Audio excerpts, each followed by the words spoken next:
तो अभी मेरे साथ हर्ष हैं और आजकल के जो बच्चे हैं उनको जो प्रॉब्लम आती हैं या वो क्या चैलेंजेस फेस कर रहे हैं या वो आजकल के जो बच्चे हैं ना वो बहुत छोटी छोटी चीज़ों में डिसअपॉइंट हो जाते हैं, बहुत बहुत छोटी चीज़ों में हार मान जाते हैं। तो हमारे साथ एक ऐसे बच्चे हैं जो अपनी स्टोरी खुद ही बताएंगे, मैं उन्हीं से पूछ लेती हूँ। तो हर्ष, आप अपने बारे में बताइए कि आप क्या चैलेंजेस फेस कर रहे हो और अभी आप कहाँ पर हो, कहाँ से स्टार्ट किया था और अभी आपके साथ क्या क्या चेंज आप कर देख रहे हो अपने अंदर, है ना? वो चीज़ मुझे थोड़ा बताओगे आप प्लीज़। हेलो, जय हिंद एवरीवन। मेरा नाम हर्ष शुक्ला है। मैं बेसिकली कानपुर से हूँ और मैं इधर अपने घर में हूँ। इसको हम लोग प्यार से घर कहते हैं। एंड कर्नल राजीव सर जो हैं वो मेरे पिताजी हैं, एक तरीके से मेरे पापा जी हैं। सो मुझे मतलब मल्टीपल क्रोनिक डिसीजेस हैं, जैसे कि अभी मेरे को क्रोनिक पैंक्रेटाइटिस है, डायबिटीज़ है, थोड़ा मतलब यूरिन में भी मेरे प्रोटीन आता है और मुझे हाइपरटेंशन भी है। एंड पास्ट का मतलब मेरे को मल्टीपल ऑर्गन फेलियर, सेप्सिस और क्या कहते हैं डायलिसिस वगैरह हो चुका है। डॉक्टर सेड कि मैं बच नहीं पाऊंगा। 2021 में कहा था उन्होंने, समहाउ आई सर्वाइव। तो एंड रिसेंटली मेरे को थोड़ा सुसाइडल थॉट्स भी हुए हैं ना, आई ऑल्सो अटेम्प्टेड। ठीक है, तो मैं बस यही कहना चाहूँगा कि जब हमारे मन में आए ना कि हमें कहीं से रास्ता ना दिखे, कि हम हार मानना चाह रहे हैं कि बस अब सब खत्म, तो एक बार गहरी सांस लो और अपने आसपास देखो। एक बार हॉस्पिटल में जाके देखो कि आप जिस जीवन को छोड़ना चाहते हो उसके सिर्फ 1 घंटा, सिर्फ एक पल पाने के लिए लोग कितनी ज़्यादा दुआएं करते हैं, प्रार्थना करते हैं। अगर मैं अपने ही बताऊं मैम, हाँ मैंने अटेम्प्ट किया सुसाइड, ठीक है, और मुझे उसका गिल्ट भी है। बट कहीं ना कहीं मुझे उसके बाद रियलाइजेशन हुआ कि मुझे दूसरी जो लाइफ मिली वो सिर्फ इसलिए नहीं मिली थी कि मैं उसको एंड कर दूं ऐसे ही। एंड इसीलिए कहीं ना कहीं मैं बच गया, है ना। नहीं, मैं ये पूछना चाहती हूँ कि आपकी एज कितनी है? मेरा मैम 24 एज है। तो उतनी सी, और आप कह रहे हो 2 साल पहले आई थिंक आपने किया था, है ना? नहीं, सॉरी मैम, 2 साल पहले नहीं, मैंने जस्ट यहाँ आने के पहले ही अराउंड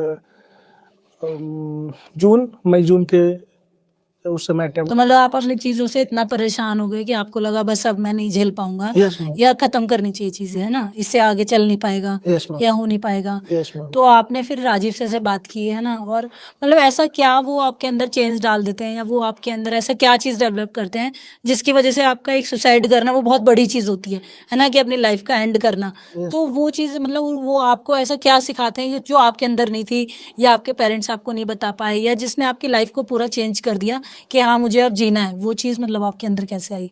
मैम कभी कभी ना कुछ चीजें हम वर्ड्स में नहीं बता सकते। अगर आप ऐसे बोलोगे तो मैं तो बोलूंगा कि आप सर को एक बार हक कर लो, आपको वो सारे आंसर्स। नहीं, वो तो मैं जब आई थी मैंने सर को देखकर ही मतलब मुझे लगा कि हाँ, हाँ, मतलब कुछ एक अलग ही चीज आप फील हो। चीज कहते हैं अपना भाव शुद्ध रखो। हम्म, आपका भाव शुद्ध होना चाहिए, आपको अपने पे भरोसा होना चाहिए। हम्म, सर ने मुझे विश्वास दिलाया कि मैं बहुत कुछ कर सकता हूँ, है ना। मेरी जितनी भी क्रोनिक कंडीशन है, मेरे को 32-34 अटैक्स पड़ चुके हैं पैंक्रेटाइटिस के, बहुत पेन होता है, बट स्टिल सर ने मेरी रिस्पॉन्सिबिलिटी संभाली। यहाँ पे 21 डेज के लिए मेरे रिलेटिव्स भी मुझे अकेले नहीं बुलाएंगे, वो जो बहुत रिस्की है, इसलिए सर ने मुझे बुलाया, उन्होंने रिस्पॉन्सिबिलिटी ली। और मैं सबसे मैम थैंक यू करूंगा 2 लोगों का, एक तो सर का एंड दूसरा यहाँ पे जितने भी बच्चे हैं, 120 बच्चे, इन लोगों ने मुझे एहसास कराया कि घर क्या होता है, प्यार क्या होता है ना, सपोर्ट क्या होता है। जब मैंने पहली बार यहाँ पे स्पीच दी थी, सब लोगों ने स्टैंडिंग ओवेशन दिया, सब लोग के आंखों में आंसू थे, तब मुझे समझ आया हाँ भाई वर्क लाइफ की वैल्यू है। एंड उसकी वजह से मैंने वही बात बोली थी स्पीच में, मैं फिर से वही बोलना चाहूंगा कि यहाँ आने के पहले I just want to die. मैं प्रे भी करता था कि भगवान बस बुला लो, दर्द भी नहीं झेला जा रहा, बाकी चीजें भी नहीं झेली जा रही। अभी मैं सिर्फ जीना चाहता हूँ, I just want to live. नहीं, ये बहुत अच्छी बात है क्योंकि जब मैं आई स्टार्टिंग में मैंने आपको देखा, आप सर ने मुझे बताया कि यहाँ पर हम लोग के बीच में एक ऐसा बच्चा भी है जो मतलब मरने जा रहा था और जो जी भी नहीं पा रहा है, जिसके इतनी सारी डिजीज के साथ आप जी रहे हो।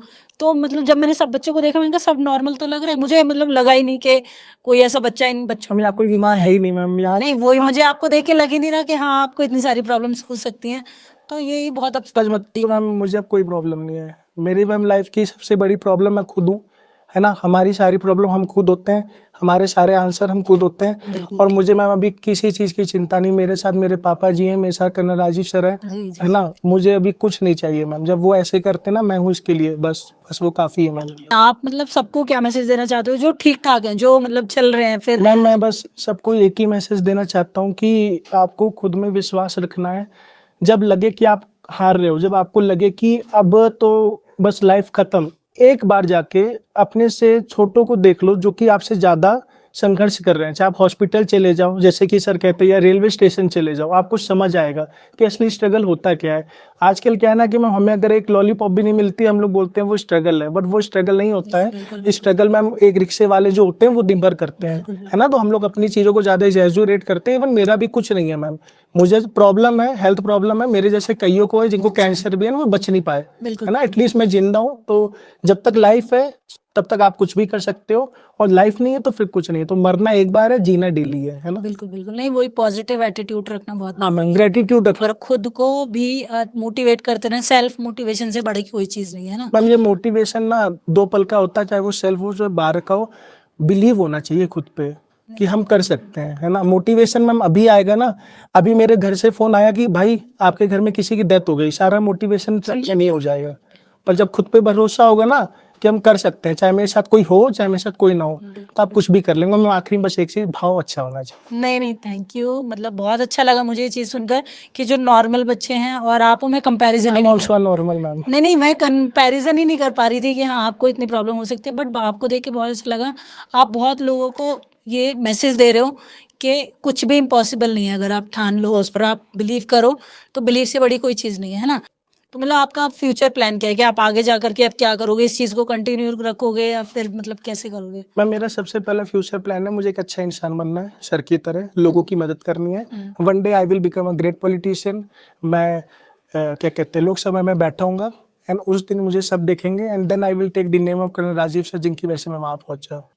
तो जैसे आप कह रहे हो कि आपको पॉलिटिक्स में जाता है, पॉलिटिशियन अगर आप बन जाते हो तो मतलब आप क्या चाहोगे कि आप लोगों में क्या चेंज लाना चाहोगे, या क्या एक ऐसी चीज़ जो आप सबको सिखाना चाहोगे आज के टाइम में?